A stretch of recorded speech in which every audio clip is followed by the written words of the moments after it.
Welcome to Let Me Fix This. Enjoy the video. You begin by pairing immediately. Make sure your iPhone is unlocked, on the same Apple ID, and running the latest iOS. Once done, power the watch and place it near the phone. The watch app will detect it.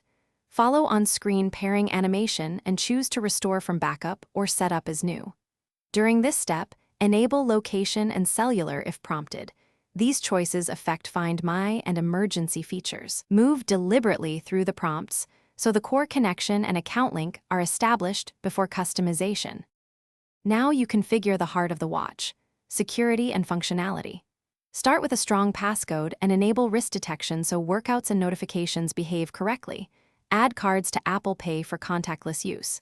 Next, personalize faces and complications to surface the data you need, work, calendar, or activity rings, and arrange the dock for efficient switching.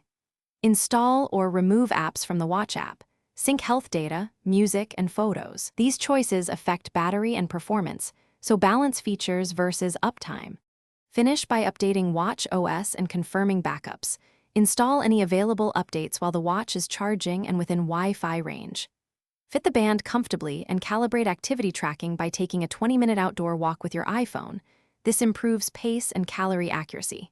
Make a habit of checking privacy settings and app access.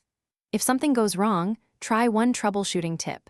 Restart both devices, toggle Bluetooth, and if pairing still fails, unpair then repair to refresh the connection and restore normal operation. Thanks for watching. If you found this helpful, don't forget to like and subscribe.